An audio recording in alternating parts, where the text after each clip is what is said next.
ప్రారంభమైంది. మూడో రోజు ఈరోజు విశ్వక్సేన పూజ పుణ్యవాచన కార్యక్రమము, ఆ తర్వాత రక్షా సూత్ర ఆరాధన మనకు జరిగింది.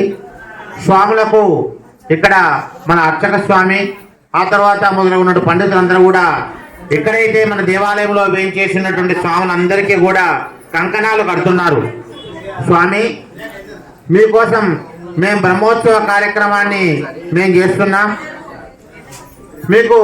మీరు కంకణ ధారణ చేసుకోండి, మీ తర్వాత మేము కూడా కంకణ ధారణ చేసుకుంటాము అనేటువంటి ఉద్దేశం చేత అక్కడ మూలమూర్తులకు, లోపల ఉన్నటువంటి అన్ని దేవతలకు, అటు ఆళ్వారాధులకు, అటు ద్వారపాలకులకు అందరికీ కూడా, అటు గణత్మంతులకి అందరికీ, అన్ని ఉత్సవమూర్తులకు అందరికీ కంకణ ధారణ కార్యక్రమం జరిగింది.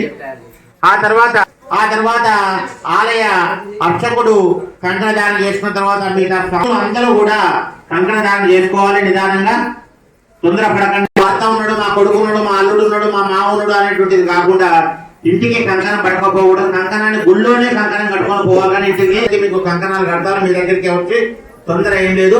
కాబట్టి అందరికీ కంకణాలు ఇస్తాం, కంకణాలు కట్టుకోండి. చక్కగా ఈ పూజా కార్యక్రమాన్ని అందరూ కూడా సేవించుకుందాం. ముందుగా ఈ కార్యక్రమానికి కమలాకర స్వామి వారు మనకు ప్రతిష్ట అప్పుడు వచ్చారు. 12 సంవత్సరాలు.